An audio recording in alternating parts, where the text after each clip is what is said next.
Hello, this is Annie from Vintage Lace Journal, and today I've got something of a bit of a different project to show you. So recently I bought some jelly plates and had a good play with my sister and created these book pages. There's some plain paper here as well, and I also printed onto music paper. And what I thought I'd do with all these different papers is to make a junk journal from them. So they're all very different colours, different patterns, different styles. Some of them have got obviously images on them. Some of them were just the pages that I used to clean my roller off in between doing the different patterns. Love this one with the letters on. So obviously this side isn't as good as this one, but once it's folded and put inside your journal, obviously this can then be covered and decorated. So some pages are bigger than others, some pages are smaller. Love this one, so I might be using this on my cover. And it was just a real good day of experimenting with colours, with patterns, with stencils, and we had a really good time doing this. So what I'm going to do is I'm going to use this box from these cereal bars, and I'm going to create 2 signatures from all of these different papers. I'm going to cut them down, and then I'm going to use this as my outer cover. So I'll open this up and we'll start from there. So I've opened up the cereal bar box, and I'm just going to measure what I think the open area would be. So this outside box measures 5.5, so I'm going to trim this down to 5. It's just under 1 inch for the spine, and then obviously another 5 inches on this side as well. So if I just bring in my trimmer,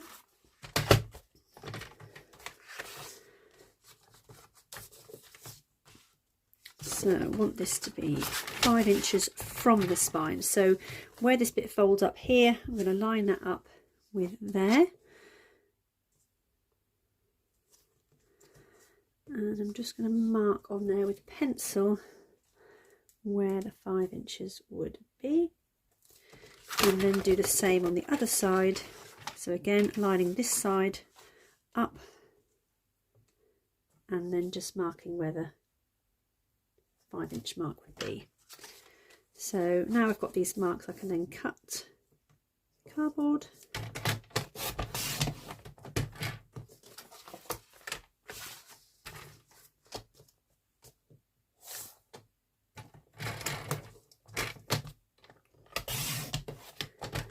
So each of these should now measure 5 inches. Just double check. Lovely. And downwards is going to be just under 6 inches. So where the fold is here, I'm just going to cut just underneath there, because that natural fold just needs to be taken off.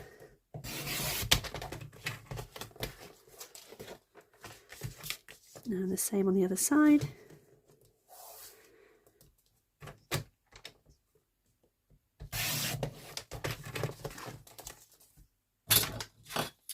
Which now makes this measure just under 6 inches. So this is now 5 by 6 inches, just under an inch for the spine.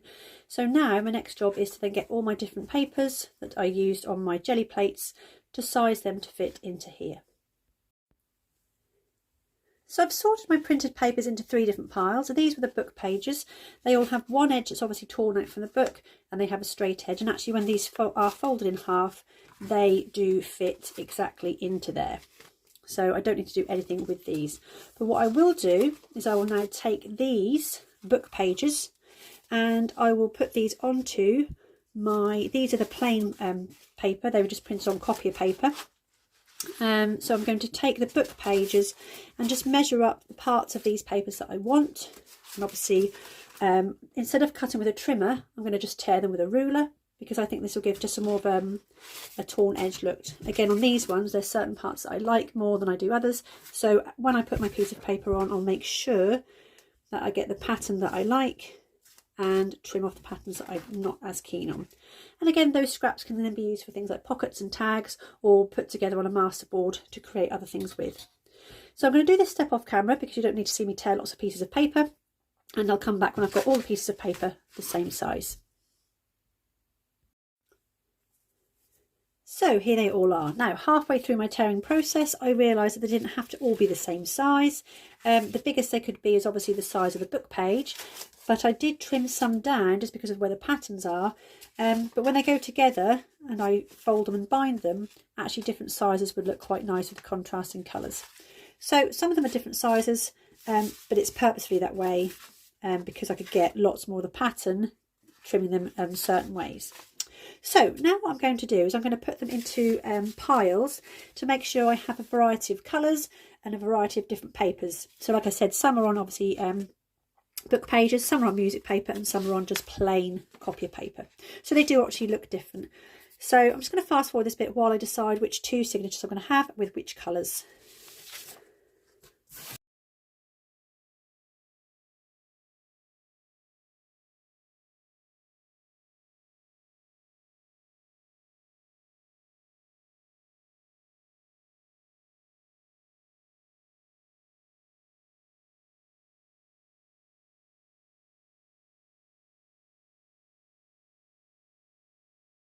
So here I have two signatures folded in, and now looking at these, I'm just wondering if they are actually going to fit.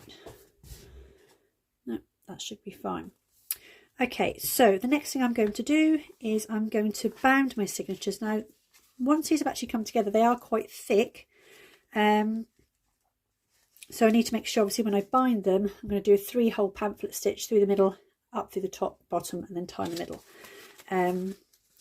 So I'm going to do that next. I've chosen a blue embroidery thread to go through this for the spine because I've kept this paper back because that's one of my favourite stamped images. So I'm actually going to cut this. I'll fold the box inside out, so obviously the plain cardboard is on the outside. I'm going to go over this in a black acrylic paint and then probably do some stamping on top of that before I obviously put the signatures in. So I'm going to measure this and obviously just make that onto my front cover. I'm going to use a piece of the blue for the spine, and then I'm going to do the back in a different, I might collage some of these scraps I had left on the back because I think that would look quite nice. So I've gone ahead and painted the inside of the box with black acrylic paint and just waited for that to dry. I'm now going to look at the outside cover. Now it doesn't matter there's a bit of paint over here because obviously that's going to be covered by my pattern paper. So I'm going to take my outside cover and I'm just going to mark on here which is which because I often get myself in a muddle. So I want this to be my front cover and this is going to be my back. So F and B guarantees that I can't now make a mistake. So with my front cover at the front, I'm then going to turn this piece of paper over and I see it would actually fit in there. So I'm just going to mark on here. So I'm going to lay my front cover down and I'm just going to make 2 little marks. So one there and one here, and again at the bottom here and here. And just bring back in my trimmer and I'm going to trim that down. So lining up my mark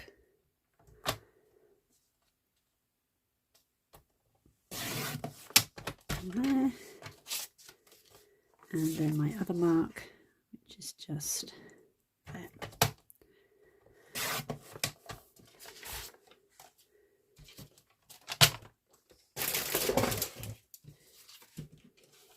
And then obviously bring back in again, F the front. I do believe I just need to, I think I might actually stick this on and cut it while it's still on here. So I'm just going to bring in my all-purpose Collal glue. This is a tacky glue, so it's quick dry, grabs quite quickly. And I'm not going to put the glue onto the paper because I don't know where I need to cut. So I'm going to put the glue directly onto my front cover here.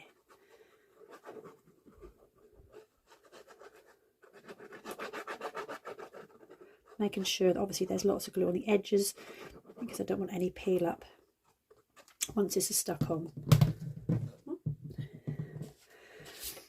Okay, so thinking about where this is now going, frayed edge of that side. I'm just going to lay this down.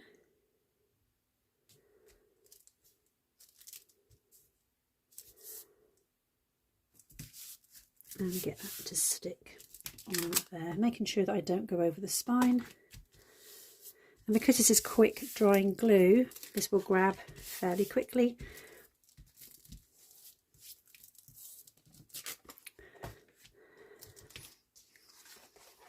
And then I can just get my scissors, turn it over and trim off the excess. Top and the bottom.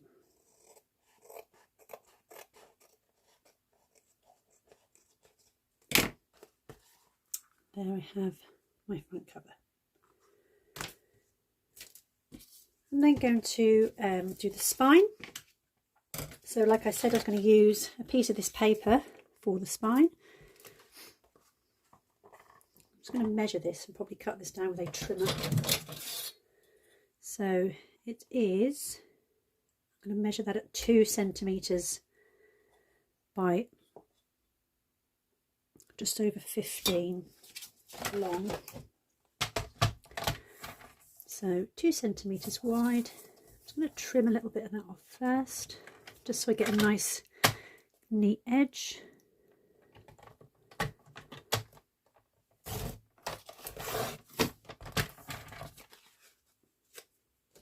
Oops, that's not worked very well.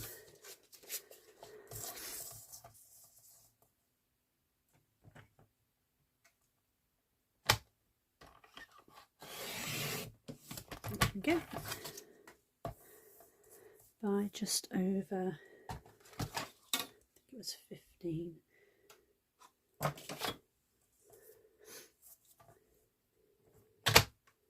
just going to trim a piece of that off and then measure that to 15.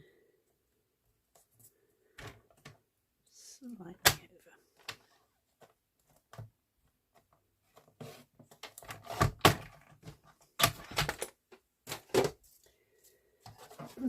And again, put the glue on the spine.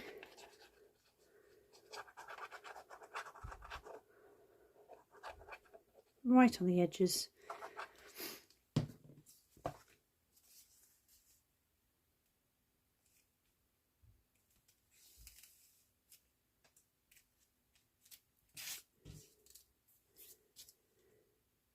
Okay, push that down. And then on the back part, I am going to collage. So I've got some of these papers left over from trimming. So I'm just going to cut these down to size, use different ones. I think I might just use those 3. I'm just going to roughly trim them and stick them on the back. Instead of using tacky glue for this, I'm going to use just an ordinary bog standard Pritt stick.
So there we have our patchwork back cover, spine, tore a little bit there, but it quite looks a rustic look. Once the threads go on there, that will be covered up. And then obviously the front cover. I'm just going to enhance that with a little bit of black ink once this dries. So I'm going to let this all really dry now before I try and put holes through this. And then I'll come back and show you how to bind the signatures in next. Okay, so next thing I'm going to do is I've put all my papers into the order that I'm happy with the cover. So I'm going to fold those in half, making sure that they all line up. And I'm going to then put onto here some paper clips. Find the centre again, to keep these all in place while I make the holes for my journal. So just pop some paper clips either side, making sure all of those papers are caught in there, and that will stop these moving around once I've placed my holes into my papers.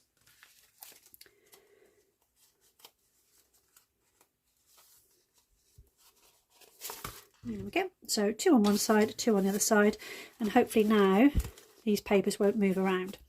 So next thing I need to know is where I'm going to place my holes. So I know that obviously I need a hole in the middle, so I'm just going to open this up.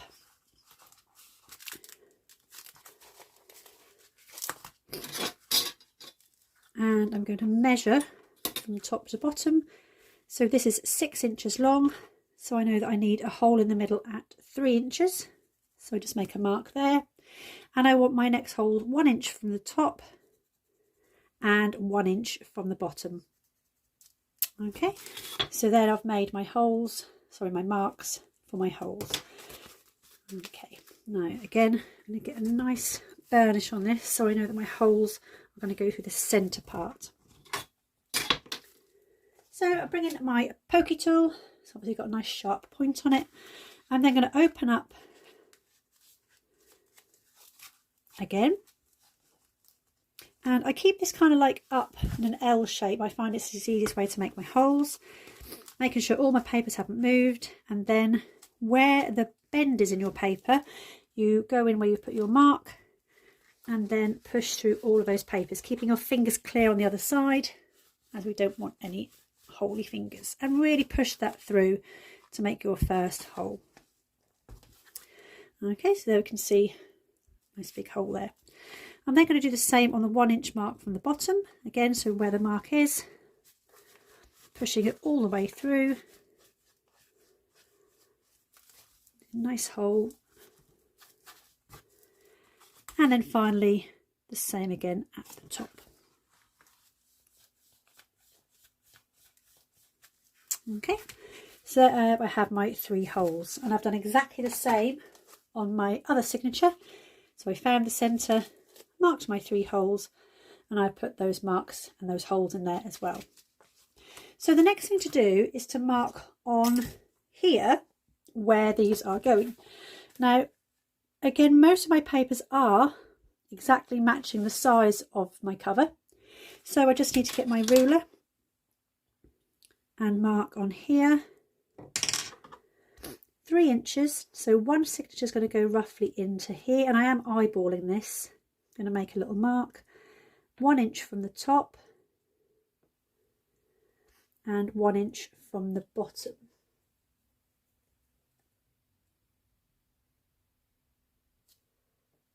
Okay, so I'm going to make those holes first.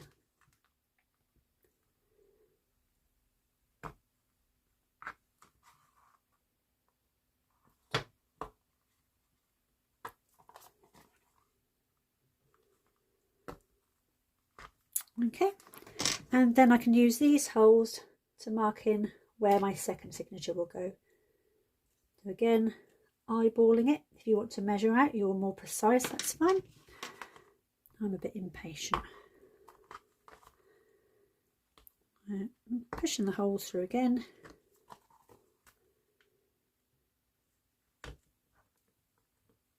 There we go. So, making sure that I've got my front cover at the front, I'm then going to take my first signature and I'm going to line it up with my first set of holes. Now I'm going to use this blue embroidery thread because it matches the outside of my cover. So opening up using a 3-hole pamphlet stitch, I'm going to take my thread, put it through my first hole. I find it easier to put it through the cover the signature first and then the cover.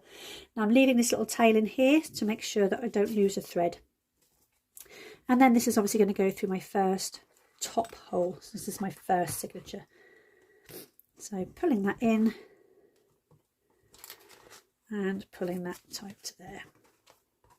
I'm then going to go back in through the top hole. Again, I'm going to do the cover first. This is the way I like to do it. I find it easier. And then I'm going to go back through my holes. I'm not worrying too much at the minute that this isn't too tight. I'm going to come back and tighten it all up in a moment. Okay, so there I have my first signature gone through and my first signature gone through there. So this is obviously now I'm going to think about tightening these up. So I'm going to come back down all the way to the bottom and go through my bottom hole and the bottom hole on my front cover. So again, pulling my thread through, making sure that it's nice and tight. I can see here I've got a bit of looseness, so I'm going to pull this through, tighten it up. Yep, happy with that. So now through that middle hole again, same hole.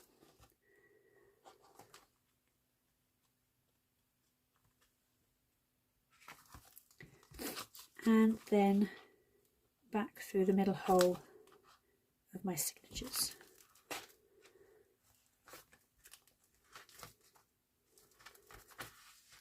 Okay, then I can pull my needle out. Now that the signature excuse me, is in, I can then make sure all my threads are nice and tight up against the spine and tight on the front cover as well. And once I'm happy with that,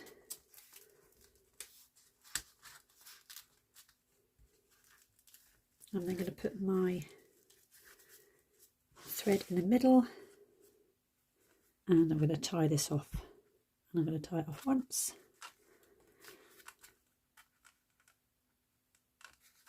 twice, and 3 times. Nice and tight. And then trim those on there. And there we go. My first signature is in. I'm now going to do exactly the same process with my second signature, and I'm not going to do this on camera because it's obviously the same thing as I've just done. So here we are, our 2 signatures bound in my front cover, patchwork back. At the moment I've still got the black inside. That's something I'm going to work on another time, and then obviously all my signatures on the inside, so I can now see all of those lovely prints I made. And I can make this into my own junk journal, decorating these. Really happy with the way this has ended up. Yeah, there we go. One Gelli plate junk journal. I hope you enjoyed watching this, and please subscribe to my channel and like this if you would like to see more. Thank you for watching.